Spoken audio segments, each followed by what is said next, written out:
भुने गोश्त की आज ऐसी रेसिपी आप लोगों के साथ शेयर करूंगी। कम इंग्रेडिएंट्स के साथ घर के कुछ मसालों में बहुत ही सिंपल तरीके से ये भुना गोश्त बनता है। बहुत ही टेस्टी ये गोश्त बनता है। आप इसे चपाती या फिर पराठे के साथ खाएं नाश्ते में, ये बहुत ही मज़े का लगता है। बिस्मिल्लाहिर्रहमानिर्रहीम। अस्सलाम वालेकुम, वेलकम टू माई चैनल।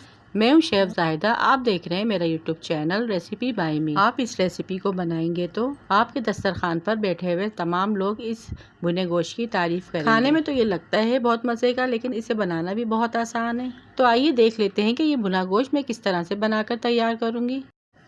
इसे बनाने के लिए सबसे पहले कढ़ाई में 1 प्याली तेल ऐड करेंगे। तेल को अच्छे से गर्म कर लेंगे।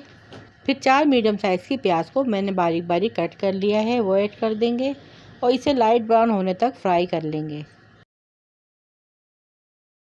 प्याज में जब अच्छा सा कलर आ जाएगा यानी गोल्डन ब्राउन हो जाएगी, तो इसमें हम हाफ़ केजी बीफ का गोश्त, जिसे मैंने अच्छे से वॉश करके प्लेट पे निकाल लिया है, वो ऐड कर देंगे। गोश्त यहाँ पे आप बीफ के अलावा मटन या चिकन का भी ले सकते हैं। 2 से 3 मिनट इसकी अच्छे से प्याज में भुनाई कर लेंगे, जब तक गोश्त का कलर चेंज नहीं हो जाता, यानी गोश्त को प्याज के साथ अच्छे से भून लेंगे। फिर इसके बाद 1 टेबलस्पून अदरक और लहसुन का पेस्ट ऐड करेंगे और इसकी भी गोश्त में अच्छे से भुनाई कर लेंगे।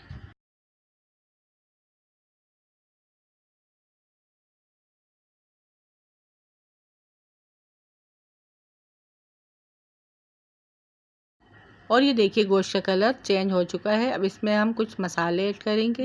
1 टेबलस्पून पिसी लाल मिर्च, 1 टीस्पून कुटी लाल मिर्च, 1 टेबलस्पून नमक, 1 टीस्पून गरम मसाला, 1 टेबलस्पून पिसा धनिया, 1 टीस्पून ज़ीरा, हाफ़ टीस्पून हल्दी। ये सारे मसाले गोश्त में ऐड करने के बाद इसकी अच्छे से भुनाई कर लेंगे। 3 से 4 मिनट गोश्त की अच्छे से भुनाई करने के बाद इसके अंदर हम 3 मीडियम साइज़ के टमाटरों को छोटे छोटे टुकड़ों में काट कर ऐड करेंगे।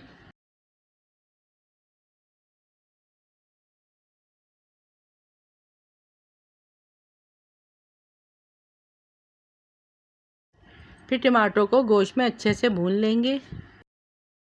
फिर इसके बाद 3 गिलास पानी ऐड करेंगे और इसे ढककर गोश्त गल जाने तक पकाएंगे। इस तरह से अगर आप भुना गोश्त बनाएंगे तो आप इस रेसिपी के फ़ैन हो जाएंगे। अगर अभी तक आप लोगों ने मेरे चैनल को सब्सक्राइब नहीं किया है तो प्लीज़ मेरे चैनल को सब्सक्राइब कर दें और बेल के बटन को भी प्रेस कर दें और वीडियो को फुल एंड तक वॉच किया करें।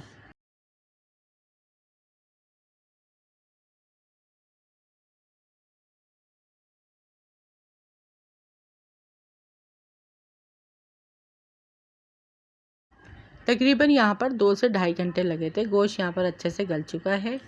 अब मैं तेज़ आंच पर इसकी भुनाई कर लूँगी और इसका पानी खुश्क कर लूँगी। और ये देखिए गोश्त कितनी अच्छी तरह से गल चुका है।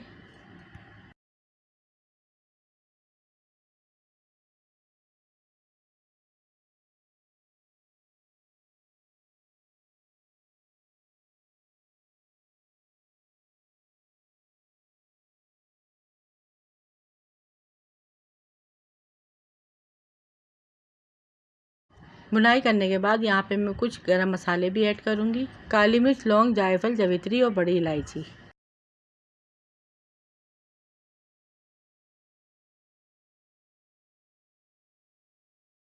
ये सारे मसाले ऐड करने के बाद इसे अच्छी तरह से मिक्स कर लेंगे। 4 टेबलस्पून दही ऐड करेंगे। दही को भी अच्छी तरह से गोश्त में मिक्स कर लेंगे। इससे गोश्त का फ्लेवर और ज़्यादा इन्हेंस हो जाएगा और इसका कलर भी।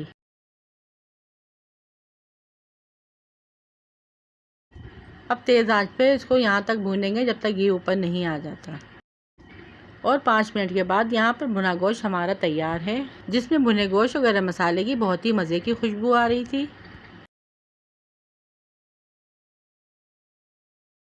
अब मैं इसे प्लेट में डिश आउट करूँगी। और ये देखिए बहुत ही बेहतरीन सा घर के मसालों में तैयार झटपट से बन जाने वाला भुना गोश्त तैयार है। आप इसे नान, चपाती, बॉइल्ड राइस और पराठे के साथ सर्व करें, ये बहुत ही मज़े का लगेगा। वीडियो पसंद आई तो वीडियो को लाइक, शेयर और चैनल को सब्सक्राइब लाजमी कीजिएगा। रखिएगा अपने प्यारों का ढेर सारा ख्याल, दुआओं में याद कीजिएगा। Thanks for watching. अल्लाह हाफिज़।